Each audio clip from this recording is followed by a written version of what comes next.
నమస్తే, welcome to Andhraprabha. ఏదైతే pastor Praveen గారి హత్య పెద్ద సెన్సేషనల్గా మారింది. సో అది ఒడవట్లేదు. అసలు అజయ్ బాబుని అరెస్ట్ ఎందుకు చేశారు? సో దాని తరుణంలో పోలీసులు అక్కడ పెద్ద ఎత్తున నన్ను విమర్శించారు, నన్ను బూతు మాటలు అన్నారు అని చెప్పి నిన్న ఏదైతే మీటింగ్లో సెన్సేషనల్ కామెంట్స్ చేసిరు. దీనిపై మాట్లాడడానికి మనతో పాటు కరుణాకర్ సుగుణ గారు ఉన్నారు.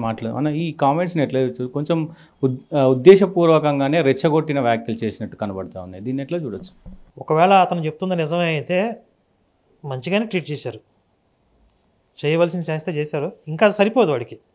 అంటే ఇప్పుడు వాడు మాట్లాడిన మాటలకి ఒక హద్దు అదుపు లేకుండా ఊరకొక్కలాగా, పిచ్చి కుక్కలాగా నోటికొచ్చిందల్లా మాట్లాడు, పాపులారిటీ కోసం పాకులాడుతూ హిందుత్వం మీద నోటికొచ్చినట్లుగా మాట్లాడుతున్న వారికి ఇంకా ఇలాంటి ట్రీట్మెంటే జరగాలి. ఇంకా బాగా బుద్ధి చెప్పాలని నేను కోరుకుంటున్నాను.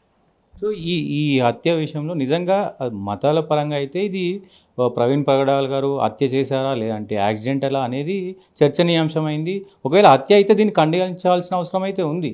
కానీ దీన్ని ఒక మతాల మధ్య, అటు హిందూ మతంకు క్రిస్టియన్ మతానికి పెద్ద ఎత్తున విభేదాలు వస్తున్నాయి. దీన్ని ఎట్లా చూడొచ్చు? ఇది హత్య ప్రమాదం అనే సందిగ్ధం ఏమీ లేదండి. స్పష్టంగా గవర్నమెంటు, పోలీస్ డిపార్ట్మెంటు ఇది ప్రమాదం అని డిక్లేర్ చేసింది. దానికి తగిన ఆధారాలు కూడా చూపించింది. ఎన్ని రకాల ఆధారాలు చూపించారు? సీసీటీవీలో ఫుటేజ్ ఇచ్చారు, ఫోన్ కాల్ డేటా తీసుకున్నారు, ప్రత్యక్షంగా చూసిన సాక్షుల వివరాలు తీసుకున్నారు, ఇంకా ఫోరెన్సిక్ ల్యాబ్ రిపోర్ట్స్ కానీ, పోస్ట్ మార్టం రిపోర్ట్స్ కానీ, ఇన్ని ఎవిడెన్స్లు ముందు పెట్టి ఇంకా ఒక అప్పీల్ కావచ్చు, ఛాలెంజ్ లాంటిది కూడా కావచ్చు. ఎవరైనా తప్పు అని రుజువు చేయాలనుకుంటే కోర్టుకి వెళ్ళొచ్చు అని కూడా చెప్పారు. లేదా మా దగ్గరకు వస్తే మేము అనుమానాలు నివృత్తి చేస్తామని కూడా చెప్పారు. ఇప్పుడు నేను కూడా ఒక ఛాలెంజ్ చేస్తున్నా. ఇది పోలీస్ వారు ఇచ్చినటువంటి ఆధారాలను బట్టి ప్రమాదం అనేది స్పష్టంగా అర్థమవుతుంది, కామన్ సెన్స్ ఉన్న ప్రతి ఒక్కడికి. కాదు హత్య అని చెప్పి మీరు కావాలని రాద్ధాంతం చేస్తున్నారంటే మీకు ఇంటెన్షనల్గా ఏదో ఒక ఎజెండా ఉందో, కుట్ర ఉంది. ఇప్పుడు నా ఛాలెంజ్ ఏంటంటే, ఇది ప్రమాదం కాదు హత్య అని మీరు రుజువు చేస్తే మా హిందూ సంస్థలు ఉన్నాయి, వీటన్నిటి కూడా మేము క్లోజ్ చేసేస్తాం. మేమందరం కూడా మేము చేస్తున్న ఈ పోరాటం నుంచి విరమించుకుంటాం. కానీ ఇది ప్రమాదమే అని తేలితే మీరందరూ చక్కగా గుండ్లు కొట్టించుకుని బొట్లు పెట్టుకుని హిందుత్వంలోకి వచ్చేస్తారా? ఇది నా ఛాలెంజ్. ఈ ఛాలెంజ్ని వాళ్ళు స్వీకరించగలరా? మీ ఛానల్ ముఖంగా అడుగుతా ఉన్నా. జీవి హర్షకుమార్ కూడా సెన్సేషనల్ ప్రెస్ మీట్ పెట్టిండు. సో ఇదంతా తప్పు తడకగా ఉంది అనేది చెప్తా ఉన్నాడు. హర్షకుమారు వయసు అయిపోయిన తర్వాత కొడుకుని రాజకీయాల్లోకి తీసుకురావాలని ప్రయత్నం ఇదంతా. ఎందుకంటే 100 కోట్లు సంపాదించుకున్నాడు. జస్ట్ 2 సార్లు ఎంపీ అయినందుకే 100 కోట్లు సంపాదించుకున్నాడు. ఈ సంపాదించుకున్న ఆస్తిని ప్రొటెక్ట్ చేసుకోవాలంటే కొడుకు కూడా ఏదైనా పదవి ఉండాలి అని అతన్ని తీసుకురావడం కోసం ఈ శవం అనుకోకుండా దొరికినటువంటి ఈ సందర్భాన్ని యూజ్ చేసుకుంటున్నాడు. అయితే మొట్టమొదటిసారిగా అతని కుట్రల గురించి నేనే మాట్లాడాను మీడియాలో. నేను మాట్లాడాను కాబట్టి నా మీద బూతులు పంచాంగం ఎత్తుకుంటున్నాడు. అతనిలో మీరు చూడండి, క్లియర్గా ఫ్రస్ట్రేషన్ కనపడతా ఉంది. ఇంతకుముందు కూల్గా నిదానంగా చక్కగా మాట్లాడేవాడు కదా, తీరుబడిగా. ఇప్పుడు అలా మాట్లాడట్లా. అంటే కుట్రలు రివీల్ అయిపోయాయి. మీడియా వాళ్ళని తిడుతున్నాడు. మీడియా వాళ్ళని కూడా అన్నాడు, నా ఇది కూడా బేకలర్ అని చెప్పి. ఎందుకంత ఫ్రస్ట్రేషన్ వచ్చేసిందంటే మొత్తం ఎజెండా అంతా రివీల్ అయిపోయింది. వీళ్ళు ఢిల్లీ డైరెక్షన్లో పనిచేస్తూ ఉన్నారు. ఇక్కడ ఆల్మోస్ట్ అడుగంటిపోయినటువంటి కాంగ్రెస్ని మళ్ళీ తిరిగి బ్రతికించుకోవాలి అంటే ఈ శవం ఒక సంజీవిని లాగా కనపడుతుంది వాళ్ళకి. కాబట్టి దీన్ని యూజ్ చేసుకుని మీరు ఏమన్నా పార్టీని తిరిగి బ్రతికించగలరా అని చెప్పి ఢిల్లీ నుంచి వీళ్ళకి డైరెక్షన్ వస్తే ఖచ్చితంగా నా ప్రయత్నం నేను చేస్తాను. ఇక్కడ క్రిస్టియన్స్ కూడా పెద్ద సంఖ్యలో ఉన్నారు. వీళ్ళ సపోర్ట్తో మళ్ళీ నా కొడుకుని ఎంపీగా గెలిపించుకుంటాను. వీళ్ళ తరపున నేను దీన్ని రెచ్చగొడతాను. అంటే వాళ్ళ తరపున కాదు, ఒక మాఫియా ఉంది. ఆ మాఫియాతో కలిసి చేతులు కలిపి మతం పేరుతో కలిసిన ఆ మాఫియాతో సాధారణ క్రైస్తవుల్ని, విశ్వాసాలను తప్పుదారి పట్టించి ఇక్కడ ప్రభుత్వం మీద తిరుగుబాటు చేయండి అని కూడా చెప్తాను. కాబట్టి ఇది రాజద్రోహం కిందకు వస్తుంది. రాజద్రోహం కేసు పెట్టి హర్ష్ కుమార్ని ఇన్వెస్టిగేషన్ చేయాల్సిందిగా నేను కోరుతా ఉన్నాను. ఇప్పుడు ఈ కేసుకు సంబంధించి కే పాల్ కూడా కొట్లాడుతూ ఉన్నాడు. కానీ ఎలాంటి విమర్శలు చేయట్లేడు, ఆయన హిందువులను ఏమీ అనట్లేడు. కానీ వీళ్ళకి ఇప్పుడు వీరిద్దరు, హర్షకుమార్ కావచ్చు, ఈయన కావచ్చు, ఇద్దరు విమర్శలు చేస్తూ ఉన్నారు. కే పాల్ నిజంగా పోరాడుతూ ఉన్నాడు. ఒకవేళ అనుమానాలు ఉంటే కోర్టులో ఆయన కేసు వేసినట్టున్నాడు, వాదిస్తూ ఉన్నారు. ఎట్లా చూడొచ్చు? ఇప్పుడు కొంతమంది కేఏ పాల్ కోర్టులో కేసు వేసాడు, హైకోర్టు ఆర్డర్స్ ఇచ్చింది, గవర్నమెంట్కి గజగజలాడిచ్చింది, రకరకాలుగా న్యూస్ వస్తూ ఉన్నాయి. కోర్టు ఎవరు న్యాయం కోసం వెళ్ళినా స్పందిస్తుంది. ఇప్పుడు నేను వెళ్ళి ఒక పిటిషన్ వేసినా అవతలి పక్షానికి నోటీసులు ఇస్తుంది. ఇది సహజం, చాలా సాధారణం. ఇది నోటీసులు ఇవ్వగానే ఏపీ గవర్నమెంట్ని తప్పు పట్టేసింది, వాళ్ళు వచ్చి సంజాయిషి ఇచ్చుకోమంది, వాళ్ళు గజగజా వణికిపోతున్నారు. ఇదంతా కూడా ప్రాపగాండా. కోర్టు ఏమంటుంది, వీళ్ళకి అనుమానాలు ఉన్నాయంట, మీరు ఏ బేసిస్ మీద ఈ కేసు క్లోజ్ చేస్తున్నారు, ఇది ప్రమాదం అని ఏ ఆధారాలతో మీరు క్లోజ్ చేశారు, ఆ ఆధారాలు తీసుకురండి అని కోర్టు అడిగిద్ది సహజంగా ఎవరైనా కూడా. పోలీసులు ఏ ఆధారాలతో క్లోజ్ చేశారో ఆ ఆధారాలు, ఇన్వెస్టిగేషన్ రిపోర్ట్స్ అన్నీ కోర్టు ముందు ఉంచుతారు. అంతకుమించి జరగదు, ఏమీ జరగదు. అయితే కేఏ పాల్ పోరాడుతున్నారు లేదని కూడా అబద్ధం లేదు. ఆయన పాపులారిటీ కోసం ఆయన కూడా, మీరు కేఏ పాల్ని చూస్తే ఎలక్షన్స్ వచ్చిన ప్రతిసారి హడావిడి చేస్తూ ఉంటాడు. అలాగే ఇప్పుడు ఇది ఒక ఇష్యూ వచ్చింది, వీళ్ళు సంక్రాంతికి ముందు గంగిరెద్దుల్లాగా వస్తూ ఉంటారు వీళ్ళు. అది కూడా ఇది అందుకో పాపులారిటీ స్టంట్స్ ఇవన్నీ. సో అజయ్ బాబు పెద్ద ఎత్తున ఆరోపణలు చేస్తున్నారు. హిందువులు అందరూ కలిసి బీజేపీ కావచ్చు, అటు బీజేపీని కూడా విమర్శిస్తూ ఉన్నాడు. సో ఏదైతే 13 రాష్ట్రాల్లో ఈ క్రిస్టియన్కి సంబంధించిన మత మార్పిడి లేదు, సో అది ఇక్కడ కూడా వస్తే మా పరిస్థితి ఏమైపోతుంది అని చెప్పేసి కూడా ఆ మీటింగ్లో మాట్లాడినట్టుంది. అంటే మత మార్పిడి లేకపోతే బ్రతకలేరా వీళ్ళు? మత మార్పిడి నిరోధక చట్టం వల్ల భయపడుతున్నారంటే, మేము హిందువుల్ని మత మార్పిడి చేస్తే తప్ప బ్రతకలేము అని వీళ్ళు ఒప్పుకుంటున్నట్లే కదా. మా బతుకు తెరి ఏమైపోద్దని మాట్లాడుతుంటే, మతం మార్చి మీరు ఏం చేస్తున్నారు, వాళ్ళని దేశద్రోహులుగా మారుస్తున్నారు, సమాజాన్ని విచ్ఛిన్నం చేస్తున్నారు, ప్రశాంతంగా ఉన్న కుటుంబాలని అల్లకల్లోలం చేస్తున్నారు. ఇప్పుడు పంటలకి చీడ పురుగు పట్టితే పాడు చేస్తుంటే చూస్తూ ఊరుకుంటారా, పురుగు ముందు కొడతారా?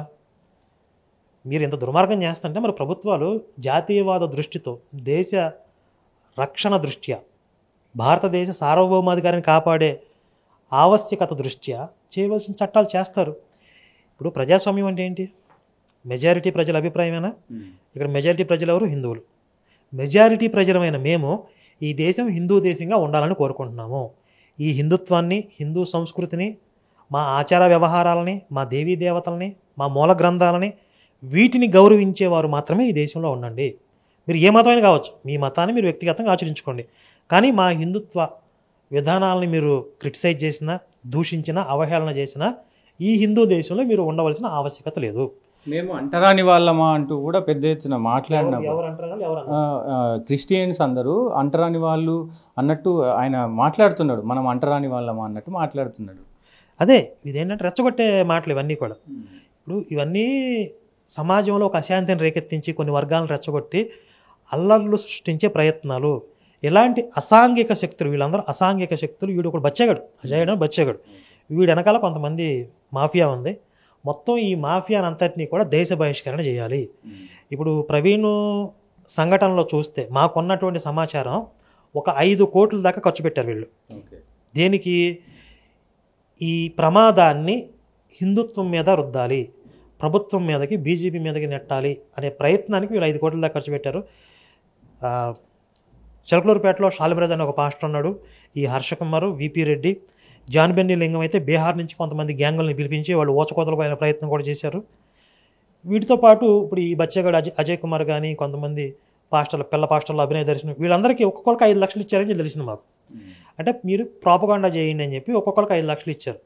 ఈ అజయ్ బాబు గారికి 3 లక్షలు ఇచ్చారంట. ఆ విషయంలో గొడవ అయింది. జాన్బెన్ని లింగంకి అజయ్ బాబుకి గొడవ అయింది. అందరికి 5 లక్షలు ఇచ్చి నాకు 3 లక్షలు ఎలా ఇస్తావని చెప్పి. దానికి జాన్బెన్ని లింగం ఏమన్నాడంటే, నువ్వు చేసిన అతి వల్ల మనకు మైనస్ అయింది, నువ్వు లేనిపోని అన్నీ చెప్పేశావు, అంటే ఒక పావలా చేయమని రూపాయిన్నర చేసావు, అవన్నీ కూడా మనకి బూమరాంగ్ అయినాయి. చివరిలో మన వాళ్ళందరూ కోపడ్డారు, కాబట్టి నీకు పేమెంట్ కట్ అని చెప్తే వాళ్ళతో కొట్టుకున్నారని కూడా తెలిసింది మాకు. ఇది వాళ్ళ చిల్లర వ్యవహారాలు, తెర వెనక చిల్లర వ్యవహారాలు. సో ఈ ఏదైతే వీళ్ళకు క్రిస్టియన్కి సంబంధించి 13 రాష్ట్రాల్లో ఉన్నటువంటి దాన్ని ఈ ఎవరైతే ప్రవీణ్ పగడాల గారు సుప్రీంకోర్టులో కేసేసి వాదిస్తూ ఉన్నారు.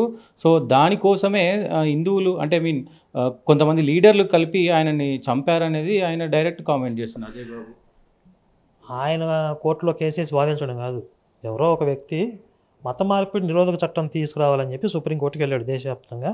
దానికి ప్రత్యర్థిగా నన్ను తీసుకోండి అని చెప్పి ఆయన అప్పీల్ చేసుకున్నాడు. ఇప్పుడు దేశంలో ప్రవీణ్ పగడాల అనే వ్యక్తి ఆయన పేరు మోసిన లాయరా? ఆయన చూసి ప్రభుత్వాలు భయపడటానికి. ఆయనకంటే గొప్ప గొప్ప లాయర్లు, గంటకి లక్షలు కోట్లు తీసుకున్న లాయర్లు ఉన్నారు. కపిల్ సిబల్ ఒక ఆయన ఉన్నాడు, అభిషేక్ సింఘవి అని చెప్పి మొన్న వక్ఫ్ చట్టం మీద కోర్టుకు వెళ్ళారు. ఇంత పెద్ద పెద్ద పేరు మోసిన లాయర్లు ప్రత్యర్థి పార్టీలకు ఉన్నప్పుడు ఈ ప్రవీణ్తో ఏం చేస్తారు వాళ్ళు? ఇప్పుడు ప్రవీణ్ ఒకవేళ అడ్డం అనుకుంటే, ఒకవేళ ఈయన తర్వాత ఇంకెవరు ఆ కౌంటర్ ఆర్గ్యుమెంట్ వినిపించలేరా? అంటే ఆ కంటెంట్ ఇంకెవరి దగ్గర లేదా? ఇది ఒక వ్యక్తితో జరిగేది కాదు కదా, ఒక వ్యవస్థ. ఇప్పుడు ఈ దేశంలో మత మార్పిడులు ఆగిపోవాలి అని కోరుకునే ఒక వ్యవస్థ, మత మార్పిడులు చేసుకుంటాం అనే ఒక వ్యవస్థ. ఈ రెండు వ్యవస్థల మధ్య పోరాటం. ఇందులో ఒక వ్యక్తి తగ్గినంత మాత్రాన ఆ పోరాటం ఆగదు, ఇందులో ఒక వ్యక్తి తగ్గినంత మాత్రాన వీళ్ళు సైలెంట్ అయిపోరు. రెండు వ్యవస్థల మధ్య పోరాటం ఎప్పుడు జరుగుతూ ఉంటుంది. కానీ ఇది యాక్సిడెంటల్గా జరిగినటువంటి ఒక విషయాన్ని పట్టుకుని మేము ఇది చేస్తున్నాం కాబట్టి మా నూరు నొక్కేసాం, ఇదంతా కూడా ఈ హర్షకుమార్ లాంటి వాళ్ళు చెప్తున్నాగా ఇంటర్నల్గా వీళ్ళకి ఈ ఢిల్లీ నాయకుల డైరెక్షన్లో వీళ్ళు కేంద్ర ప్రభుత్వాన్ని టార్గెట్ చేసే కుట్రేది. ఇప్పుడు కేంద్ర ప్రభుత్వం బీజేపీ, ఆంధ్రప్రదేశ్లో కూటమి ప్రభుత్వం బీజేపీ భాగస్వామి. అధికారంలో ఉన్న బీజేపీ కుట్రలు చేయాల్సిన అవసరం ఉంటుందా? అధికారంలో లేని పార్టీ కుట్రలు చేస్తుంది. అశాంతిని రేకెత్తించడం, అల్లర్లు సృష్టించడం, ప్రభుత్వాన్ని అస్థిరపరచడం, ఇవన్నీ ఎవరు చేస్తారు? అయితే గీత ప్రతిపక్షాలు చేస్తాయి. అధికారంలో ఉన్న వాళ్ళు సమాజం ప్రశాంతంగా అంటే ప్రభుత్వానికి ఇబ్బందికర పరిస్థితులు రాకూడదని కోరుకుంటారు. ఇంకా అధికారంలోనే వాళ్ళు కూర్చున్నప్పుడు ఇంకా దేనికోసం వాళ్ళు పోకలాడాలి? ఉన్నదాన్ని కాపాడుకునే ప్రయత్నం చేస్తారు. కామన్ సెన్స్ కదా. ఉండి ఉన్న కొంపకు నిప్పెట్టుకుంటారా? పోను ఒక వ్యక్తులను ఇద్దరు వ్యక్తులను తీసేసారు అనుకుందా, ఏంటి దానివల్ల వాళ్ళకి ఏమన్నా ఏంటి రిజల్ట్ ఏంటి? ఆ వ్యక్తులు మళ్ళీ భర్తీ అయ్యారా? ఫుల్ఫిల్ అవరా? కాబట్టి ఒక వర్గాన్ని రెచ్చగొట్టాలంటే ఒక ఇన్సిడెంట్ బేస్ చేసుకుని ఇవన్నీ ప్రతిపక్షాలు, ముఖ్యంగా కాంగ్రెస్ లాంటి డేంజరస్ వీళ్ళు అధికారంలో ఉన్నప్పటికంటే ప్రతిపక్షంలో ఉన్నప్పుడు చాలా ప్రమాదం వీళ్ళు. ఇప్పుడు ఆంధ్రాలో ఆ ఆట నడుస్తుంది.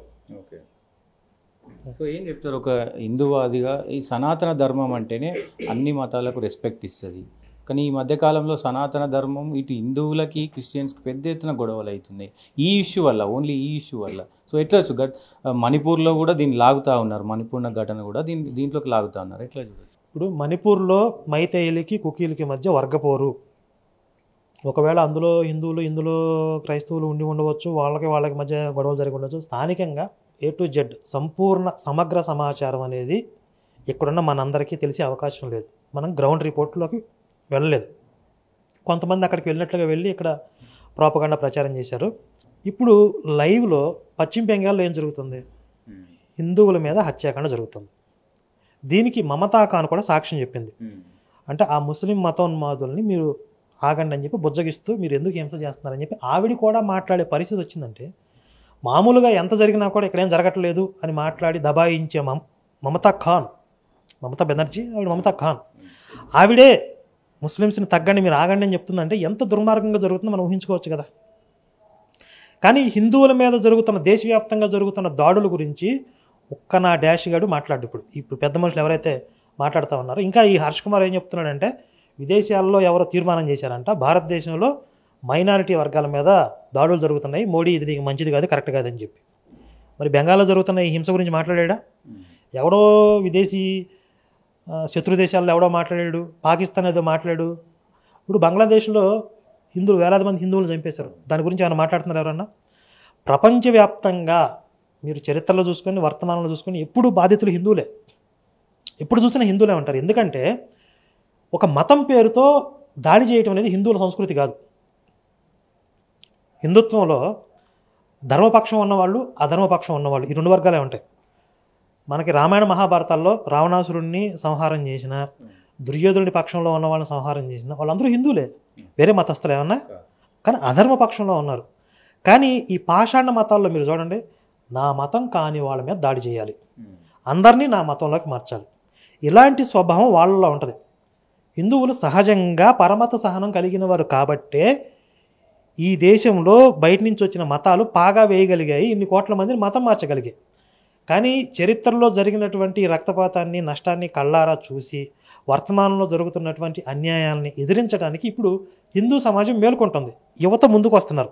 ఇది జీర్ణం కానటువంటి ఈ దుష్ట శక్తులు ఇప్పుడు ఇలాంటి కుట్రలు, ఒక యాక్సిడెంట్ని మరణాన్ని తీసుకొచ్చి హత్యగా చూపించి హిందుత్వం మీద రుద్దటం, ఇలాంటి కుప్రయత్నాలకి తెరతీస్తున్నాయి. మతం మారే వాళ్ళకు ఒక హిందూగా మీరేం చెప్తారు? చాలామంది అంటారు మత మార్పిడి అనేది వ్యక్తిగతం అని. మత మార్పిడి అనేది వ్యక్తిగతం కాదు నా దృష్టిలో. అది సమాజ భద్రతకి సంబంధించినటువంటి విషయం, దేశ భద్రతకి సంబంధించినటువంటి విషయం. ఒక వ్యక్తి హిందుత్వం నుండి మతం మారాడు అంటే అతను ఈ దేశ సంస్కృతికి శత్రువు అవుతాడు, ఈ మతానికి కాదు. కాబట్టి దేశ సార్వభౌమాధికారానికి సంబంధించిన విషయం కాబట్టి ఎవరైతే ప్రలోభపెట్టి హిందువుల్ని ఏమార్చి ప్రలోభపెట్టి మత మార్పిడి చేస్తున్నారో వాళ్ళ మీద కఠినమైన చట్టాలు తీసుకురావాలి, ఇది మా డిమాండ్.